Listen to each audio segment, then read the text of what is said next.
नमस्कार, आप देख रहे हैं टीपीवी न्यूज और मैं हूं आपके साथ अश्विनी सरोही। आइए बुलेटिन की शुरुआत करते हैं इस वक्त की बड़ी खबरों के साथ। कोटा के बहुचर्चित देवा गुर्जर हत्याकांड के आरोपी भैरू गुर्जर को एसआईटी और कोटा ग्रामीण पुलिस ने मंडाना थाना क्षेत्र से गिरफ्तार कर लिया है। बता दें कि 1 महीने पहले रावत भाटा में एक सैलून में देवा गुर्जर की हत्या कर दी गई थी और इस पूरे प्रकरण की जांच एसआईटी कर रही थी।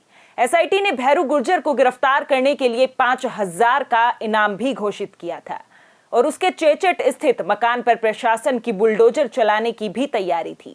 लेकिन इससे पहले एसआईटी और कोटा ग्रामीण पुलिस की संयुक्त कार्रवाई में आरोपी भैरू गुर्जर मंडाना थाना क्षेत्र के जंगलों से गिरफ्तार कर लिया गया।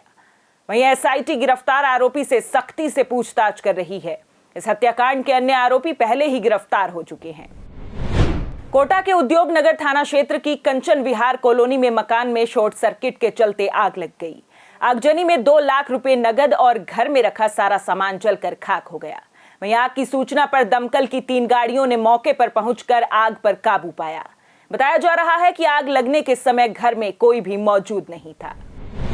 झुंझुनू के गुढ़ागोड़जी थाना इलाके के जाखल गांव में 28 अप्रैल की सुबह ज्वेलरी की दुकान में हुई चोरी के मामले में अब तक कोई कार्रवाई न होने से स्वर्णकार समाज में गुस्सा देखा जा रहा है। स्वर्णकार समाज के लोगों का एक प्रतिनिधिमंडल एसपी से मिला और उन्होंने लिखित में एक ज्ञापन देकर इस चोरी का पर्दाफाश करने की मांग की। समाज के लोगों ने कहा कि आए दिन पूरे राजस्थान में सराफा कारोबारियों को बदमाशों द्वारा निशाना बनाया जा रहा है, लेकिन पुलिस किसी भी मामले का खुलासा करने में दिलचस्पी नहीं दिखा रही है। उन्होंने बताया कि हफ्ता भर बीत जाने के बाद भी आज दिन तक इस मामले में गुढ़ागोड़जी पुलिस खाली हाथ है। अगर समय रहते मामले में कार्रवाई नहीं हुई तो सिवाय आंदोलन के दूसरा कोई रास्ता नहीं बचता। दिनांक 28/4/2022 को ग्राम जाखड़ में मध्य रात्रि के 2 आदमी जीप लेकर के उसमें 6 क्विंटल वजनी तिजोरी, अन्य जो भी स्वर्णकार समाज के जो औजार थे, काउंटर वगैरह थे, वो सारे उठा के ले गए। 8 दिन हो गए, अभी तक जो निष्पक्ष कार्रवाई या अभी तक पुलिस उस तय तक नहीं पहुंच पाई है। इस कारण आज स्वर्णकार समाज के जिला स्तर के सभी पदाधिकारी यहाँ मौजूद हैं। सारे मिलकर के आज एसपी साहब को ज्ञापन देने के लिए यहाँ उपस्थित हुए हैं और साफ स्वच्छ न्याय की मांग के लिए हम यहाँ एकत्रित हुए हैं। मांग ये करते हैं कि जल्दी से जल्दी इस चोरी का खुलासा किया जाए और स्वर्णकार समाज में जो रोष व्याप्त है उसको दूर किया जाए। बार बार हर 8 दिन में किसी न किसी राजस्थान लेवल में किसी न किसी स्वर्णकार समाज के यहाँ इस तरह की चोरी डकैतियाँ हो रही हैं, उनकी रोकथाम की जाए। यही हमारी विशेष तौर से मांग है।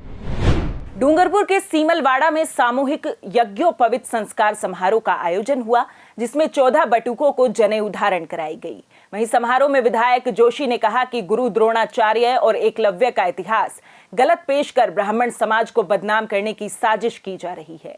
कोर्ट में गीता पर हाथ रखकर कसम खिलाई जाती है, लेकिन वही गीता पाठ्यक्रम में नहीं पढ़ाई जाती। उन्होंने कहा कि महाराणा प्रताप के शौर्य को दबाकर अकबर महान का पाठ पढ़ाया जाता है। उन्होंने कहा कि देश भर में ब्राह्मण समाज को एकजुट करने के लिए विप्र फाउंडेशन की नींव रखी गई है। अजमेर की सदर कोतवाली थाना अंतर्गत सुंदर विलास बापूनगर में रहने वाले आरपीएससी में अतिरिक्त सचिव के पद पर कार्यरत अजय कपूर ने संदिग्ध परिस्थितियों में कमरे में फांसी लगाकर खुदकुशी कर ली। सूचना मिलने पर पुलिस ने एफएसएल टीम को बुलाकर साक्ष्य जुटाए। सीओ छवि शर्मा ने बताया कि मृतक अजय कपूर किसी पारिवारिक कार्यक्रम में शामिल होने जयपुर गए हुए थे। वहां से वे अकेले कल रात को लौट आए और आने के बाद उन्होंने फांसी लगा ली। उनके परिवार के लोग जयपुर से लौटे तब घटना का पता चला। घर में किराएदार भी हैं जिसने मामले की सूचना दी। मृतक के पास एक सुसाइड नोट भी प्राप्त हुआ है, लेकिन उसमें कोई ठोस कारण नहीं बताया गया। परिवार की रिपोर्ट मिलने के बाद उसके आधार पर कार्रवाई की जाएगी।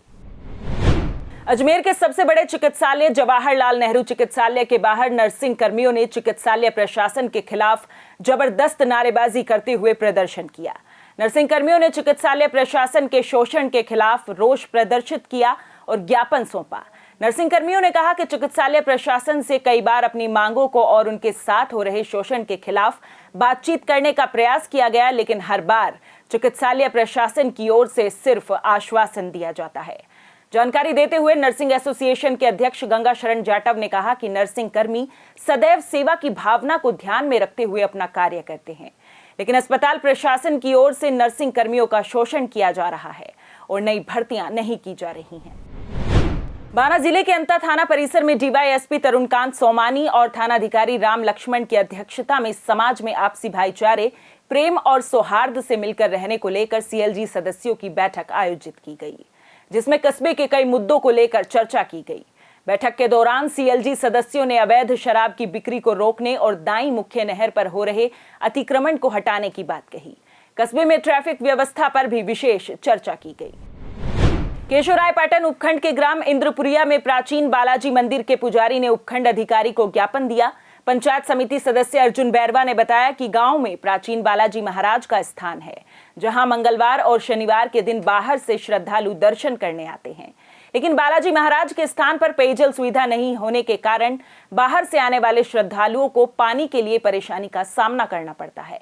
वहीं इस बारे में कई बार ग्राम पंचायत और विकास अधिकारी को भी अवगत करवाया गया है। वहीं मंदिर के पुजारी का कहना है कि अगर जल्द बालाजी महाराज मंदिर के समीप पेयजल व्यवस्था नहीं की गई तो मैं स्वयं पंचायत समिति में धरना दूंगा। पानी ना लाग रही हनुमान जी का स्थान में, अगर जल्दी से जल्दी में लगाओ।